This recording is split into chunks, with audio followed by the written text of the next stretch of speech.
Hi everyone, I'm glad you're here. Thank you very much for joining me. So far, so good. My computer is working today. I installed a new operating system. I did order a new computer. It'll come on Friday with the most recent technology. So hopefully I won't have any problems after that. Just going to be a pain in the butt to install all my programs. But yesterday at 2:30 p.m. local time, there was a magnitude 2.0 earthquake, 2 kilometers, or about 1.2 miles, northwest of New Britain, Connecticut. It wasn't far from Mooddus, Connecticut, which has an area of a historic earthquake back in 1791 of a magnitude 5.0. Last year there was also a magnitude 2.2 and a 1.8. That one was this year, January 18th.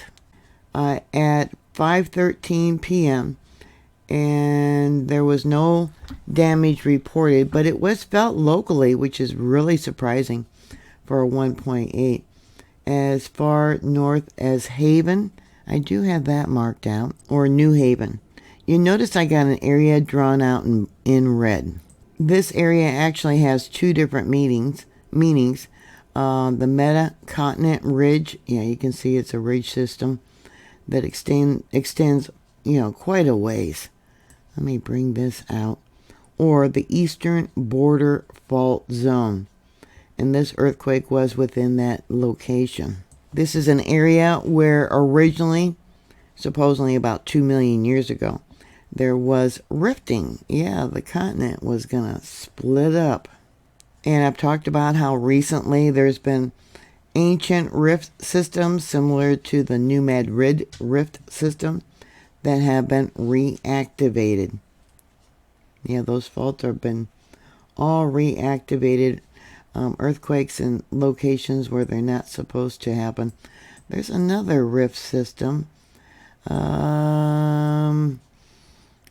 Lake Champlain. Yeah, that's another ancient rift system. So we got it going through here. Pretty much in the center of the Google Earth. And then down over here. Yeah, I wouldn't be surprised if somehow underneath these two ancient faults are connected.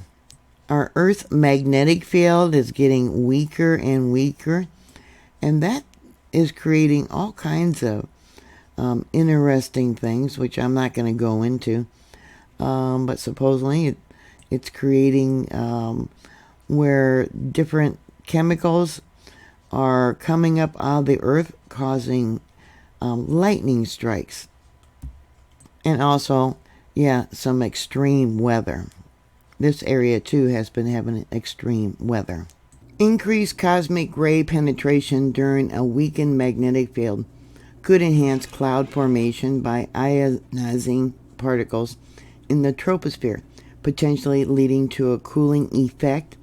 Can you imagine this along with a large volcanic eruption that, could basically put us back into the Ice Age? A 2016 study using the whole atmosphere community climate model showed that the magnetic field changes from 1900 to 2000 caused temperature and wind shifts in the troposphere, with surface temperature patterns resembling the Arctic oscillation. Last several winters, they talked about the Arctic blast happening. There was also a research paper published in 2014 that provided scientists with greater insights on climate changes happening in the upper atmosphere. Scientists found that changes in the Earth's magnetic field are more relevant for climate changes in the upper atmosphere, about 100 to 500 kilometers above the surface, than previously thought.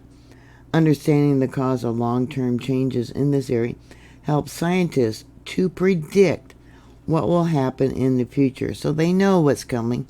They know the reason for all the recent earthquakes, the storms, the increase in large tornadoes. I believe smaller ones are getting less, but the larger tornadoes have increased by about 20%, and they're coming in packs now.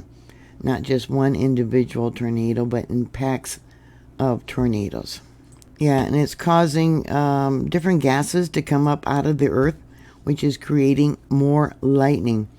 And I'm going to do more research and give you information about that. So 5 people said they felt this magnitude 2.0 earthquake. Here we have, what is it? Hartford. I'm trying to get some different names here. So here we have intensity level 3. 2 people reported that. 2 more in this location. 6 kilometers from the epicenter. So that would be about 3.7 miles. And then 1 report 14 kilometers from the epicenter. So that's about 8.7 miles. Yeah, increase in earthquakes, volcanic activity. Yeah, bad weather, extreme weather, severe weather. All happening because of the Earth weakening magnetic field. And we're currently being impacted by this massive coronal hole. I believe this is the 9th rotation of this coronal hole. And yeah, maybe the next rotation when it comes around, it might line up, connect with the northern one. But these solar winds are definitely impacting the Earth. There was a solar flare off the northern part, northern disk of the sun. And that's supposed to impact us somewhere between the 22nd and the 21st of this month. Here we have NOAA.gov Solar Wind Prediction Center. The little green dot is Earth. And we're right on the edge of this. And you can see here, this here is the 21st. And, all right, they got another peak here that they're expecting. There's the 22nd, and then the 23rd. It doesn't look really significant, but they didn't expect the last one from the solar flare that came off the sun to impact us as much as we experienced with the northern lights, the auroras that were seen as far as New Mexico. So we'll just have to see what happens. Yeah, it's a wide area. Okay. Compared to the size of the Earth. There we go, the 21st. And let me pause this again. And then the 23rd. And then we got this one here for the 24th.